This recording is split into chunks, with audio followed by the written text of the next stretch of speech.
Good evening, ladies and gentlemen, and welcome back to another episode of Tsukihime. When last we left off, we got some, very unfortunate news, and that, is it unfortunate? That's an interesting question. Well, it's news, so news is news. News is definitely news. But Akiha is here, at school, and we want to know why she transferred here. Arihiko's just one of my classmates, but you haven't answered my question either. Very well. What is it, Nissan? What is it? Why have you transferred to the school?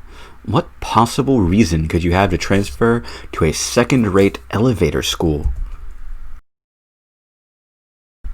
So you say, Nissan, but I can go to school wherever I choose, and I do not need to explain myself to you. Don't be stupid. I'm your brother.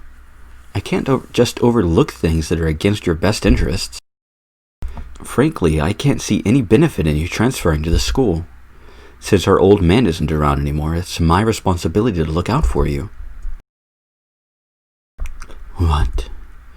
It's not fair to say things at times like these? Not fair is my line. What were you thinking, transferring when not even telling me? I won't accept this transfer until I hear a good reason. Huh? If I'm not satisfied with the reason, I'll send you right back to your own school. So, tell me, Akiha, why did you change schools? Akiha falls silent and looks down. A very brief moment later, she raises a brave face, tells us to fucking eat shit and steps on us or something. No, I'm kidding. I was worried about you, Nissan. Is that not a sufficient reason? Hang on. What do you mean worried about me? What sort of reason is that for transferring? Well, looking at your unruly behavior recently, I decided that in order to prevent you from disgracing the Tono name, I would have to keep a close eye on you. Akiha explains clearly. When she says unruly behavior, I can't help but nod. It's true. My everyday life since coming here has surely been an annoyance to Akiha and the others. But transferring is still a bit much, isn't it? What about your friends? That's none of your concern, Nissan. If you feel even a little bad for me, then all you have to do is change your way of thinking from now on. Well, that's kind of an answer similar to that she doesn't particularly have any friends. And if other things that I know about this game and what little bit I know about Kagetsu Toya, that's not far from the truth. Akiha turns sharply away. Well, this is just the way she is. All right, do as you please, but one day you'll regret it. That's fine. I wasn't thinking of having you worry over me, Nissan. With a sound of exasperation, Akiha starts to sulk. Yep, she upped the soon levels. Here you go, lunch for 3 people, huh? What, am I interrupting something? No, nothing of the sort, Senpai. You're a friend of Nissan? I am Tono Shiki's younger sister, Akiha. It is a pleasure to meet you. Akiha bows softly. Not at all. The pleasure's mine. I'm Inoue Arihiko. I've known Tono since junior high school, but today was the first time I found about you, Arihiko-chan. Or Akiha-chan. Bleh. Maybe he's still holding a grudge against me for not telling him about her, as he says things he doesn't have to. Alright, Arihiko. Let's eat. Lunch break is short, so there's no time for chit-chat with Akiha. Oh, wrong character. I ignore Akiha glaring at me, and I accept the lunch from Arihiko. Here, Akiha. Here's curry bread and milk, and you can eat them here. There isn't much time, so you can't take long over them. I know that. I'm not a child, so you don't have to explain every little thing to me. Well, technically she is, but whatever. That's right, Tono. Aren't you being a bit mean to Akiha-chan? Arihiko boos at me. Ignoring them, I open my own bread and stick the straw in my milk. Munch, munch, munch, munch, munch, munch. Right. Lunch is over, so it's time to go back to class. Nissan? Akiha speaks up timidly. Looking over, I see that she hasn't even opened her curry bread yet. What is it, Akiha? You're not hungry? It's not that. It's just... She glances upward like she's embarrassed or something. Could you teach me how to eat these? That's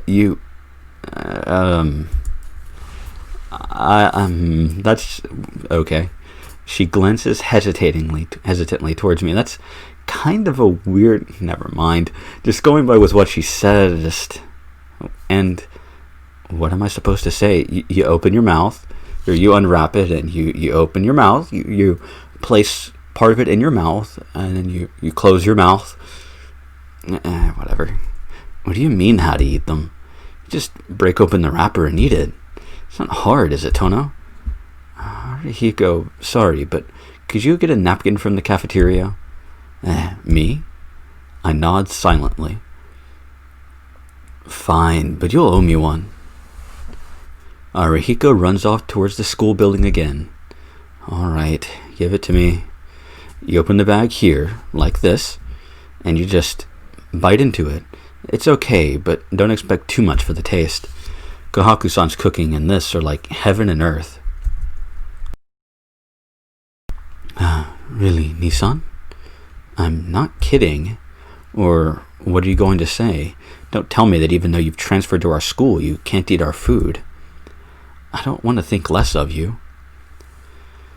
No, it's not that. It's just this bread. It's so big, I don't think I could get it into my mouth. That's what she said. No one said you had to eat it all in one bite. It's bread, so you just bite off a bit at a time. You'll get crumbs around your mouth, but Arihiko's bringing you a napkin to wipe it away, okay? Yes. Thank you, Nissan. Sheltered girl doing sheltered sayings. Got it. Saying so, Arihiko starts to bite into the curry bread. I don't think there was ever a girl eating this nervous to start eating curry bread. Or there was ever a girl getting this nervous to start eating curry bread. It's a few minutes after Akiha finished her lunch. Arihiko's appearance doesn't seem to bother her as they engage in a pleasant conversation. Well, that is if you can call anything Arihiko does pleasant, but whatever. So, Inui-kun, you have been a friend of Nissan since junior high school? Yeah, I've known him for about 5 years now. He's been a bothersome guy ever since we met.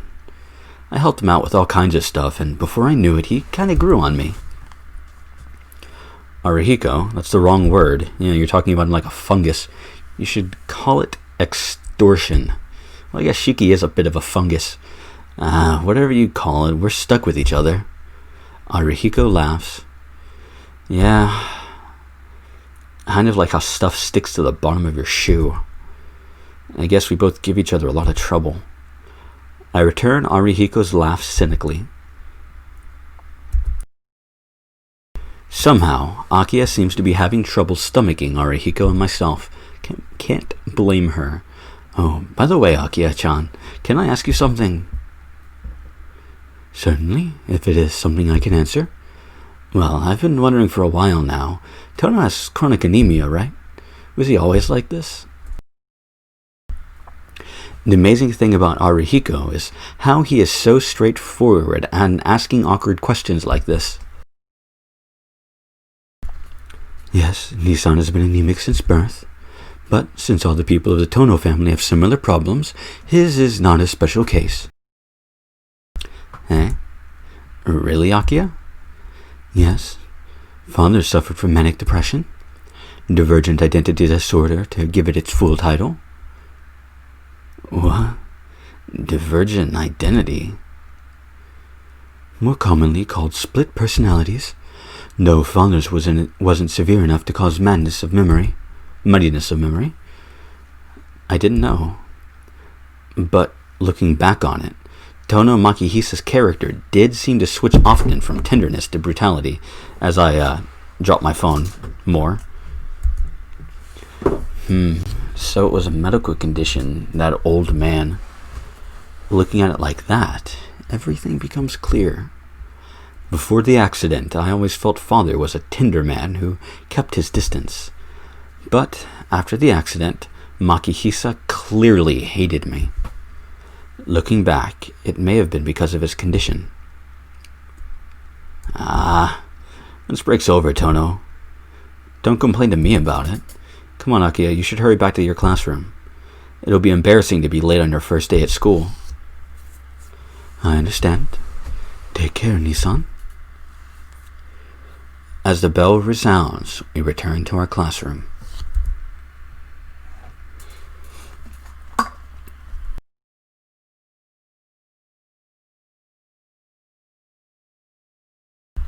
Accidentally pressed the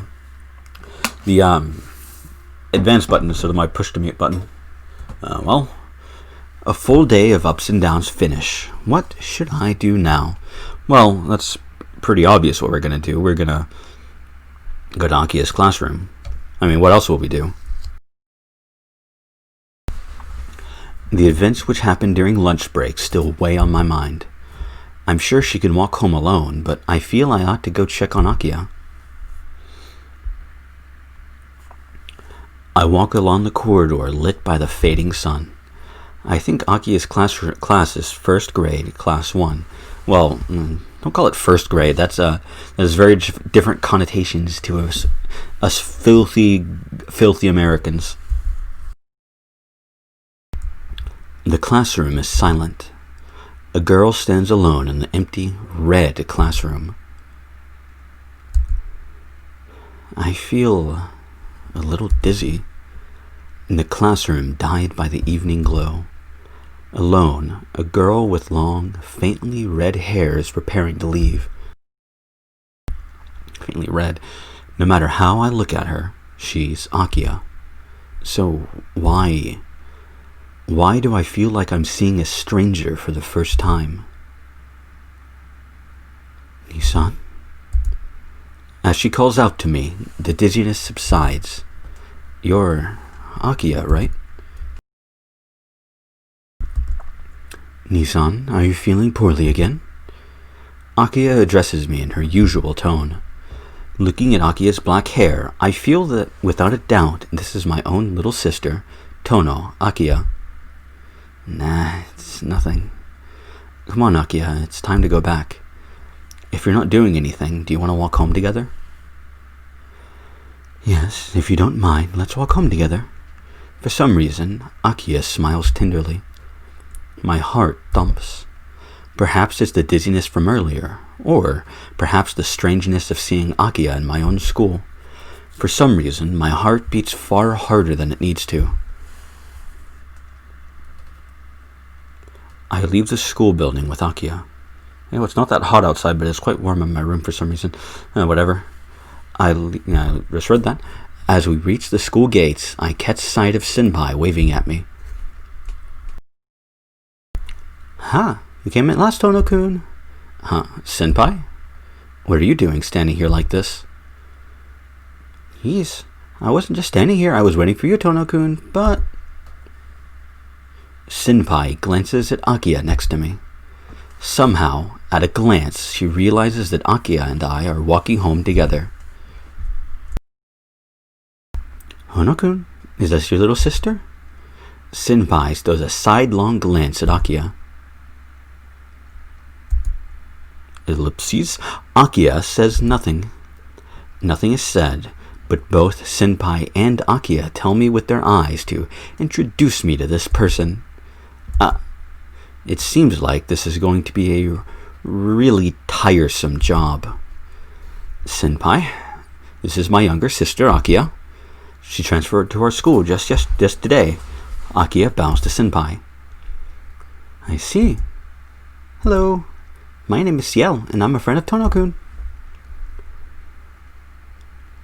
What is it? Senpai and Akiha stare at each other, saying nothing. Senpai, you sounded like you were waiting for me. What's going on? Well, it just happened. I wanted to spend a little time with you, but Since it's already late today, I'll leave that for another time. Tono. Bye, Tono-kun. See you tomorrow as well, Akiya-san. Bye, Senpai says, and she walks away from us. Senpai leaves without giving me a chance to stop her. Let's go home, Nissan. It will get dark soon. Akiya says this as if nothing happened. I walk with Akiya towards the mansion. Frankly, it's difficult. If I look beside me, I can see Akiya walking with her long hair fluttering. Akiya is silent and graceful, the perfect daughter of a respected family. And you look like a schlub or what, something like that. Why can't I think of anything to say? Even though I see Akiya at home every day, I somehow feel some tension walking home towards the mansion. We arrive at the mansion. Akiya steps forward to open the gate, but as if remembering something, turns to me. I have one question. How close are you to that person called Ciel, Nissan? Abruptly, she asks an extremely forward question. Not especially close. We're just friends from school. She feels like someone I can talk to. Really, Akiya says, turning away and going through the gates. We cross the courtyard and arrive at the door. As Hisui is not waiting at the gates and Kohaku is not sweeping this garden, there are no signs of either of them today. Yes. Did you say something, Nissan? Well, nothing much, but I'd like to go and take a look at the Japanese-style building you were talking about, if that's okay. The detached building? Murmuring, Akiya's brow creases with concern. Please do not. It was sealed up many years ago. Nissan, even you are not permitted to go there. Having stated this, Akiya goes into the mansion. It's a bit past 5 in the evening. There's about an hour of free time before dinner. Between now and dinner, I should spend time in my room, or... Let's see... I want to double check a couple of things before I make a concrete decision. Just making sure that the choice that I want to choose isn't going to give a bunch of bad no points. It does not look like it. Yeah,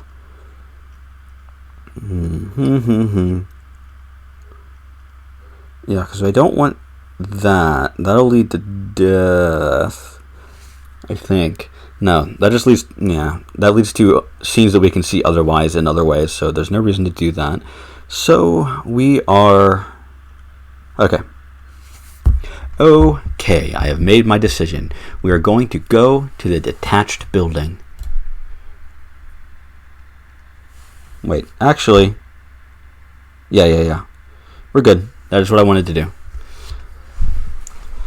It's bugging me how Akiya said that. She said not to enter the detached building under any circumstances. The way she said it gets me more curious. Besides, if a Japanese-style room is only located there, I do not feel like I want to take a look. I do feel like I want to take a look at it. I guess it's all right if I don't get caught. I silently apologize to Akiya and decide to walk to the exit quietly.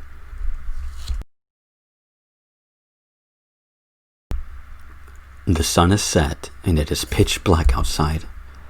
I walk through the woods, which seem more like a forest. I didn't remember quite where it was, but as I enter the forest, my feet automatically head towards the detached building. Even if I forget where it was, I guess my body remembers how to get there. At any rate, I am able to get back to the detached building without getting lost. It must have been many years since this building was put to use, as many parts are deteriorated. As I put my hand on the door, I notice it is unlocked. It is dark inside, as expected. I smell the tatami mats and the shoji, and somehow feel more comfortable even though I can't see anything. As I enter the Japanese-style room, a chill runs through my spine. I know this place. I guess I came here as a kid since that Japanese-style room was interesting. But it's weird. I feel the same sense of incompatibility I had when I was first shown my room after coming back to the mansion. Maybe because the Arima's house was Japanese style. I feel like I've lived here all my life.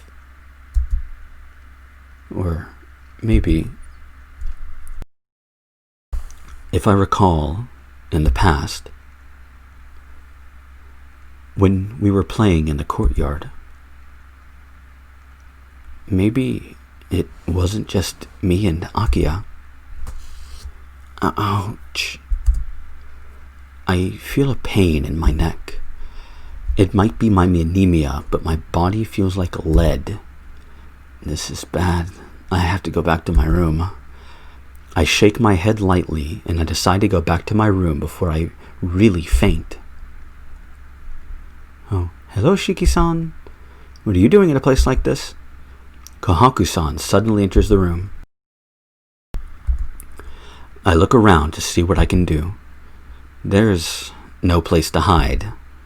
Besides, she's already seen me. Hey now, you can't come in here. Akiha-sama told us never to let you in here. Yeah, she told me today. She told me, but... You got curious. I understand. I'll let you go this time, but please don't come here again. This building is old and a bit dangerous. This building is old and a bit dangerous, huh? It's a weird reason, but it still makes sense. I'm sorry. But what was this building used for? You say it's not used now, but did someone use it before? Yes, this used to be a servant's residence. Before you went to the Arimas, the mansion had many servants. It was impossible to let all servants live in the mansion, so Makihisa-sama constructed this detached building. I see, so this place was a servant residence. It does make sense now that she mentions it. If you have a mansion this big, such a thing would certainly be needed. But why? Why is Akiha trying to get me away from this place? Shiki-sama, we should go back to the mansion, or Akiha might find out.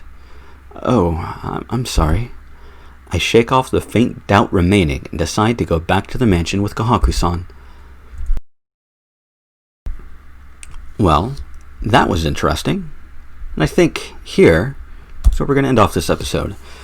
Well, ladies and gentlemen, that was... Well, we know because of going to the previous routes that there is something more to do with the detached building, of course. So, what is it with the detached building in this route? What meaning does it have? I mean, in the last routes, when we went there, we had the vision and everything went bright, then everything went dark, and Shiki fainted, and that was sort of a turning point in the story. This time it was kind of, he had some, just the inkling of memories of times past, but nothing really came to him this time. It was surprisingly uneventful, which is, well, a sign that it's possibly very important, because, well, you know, subverting expectations and all that. But I'm rambling, so I hope to see you all next time in Tsukihime.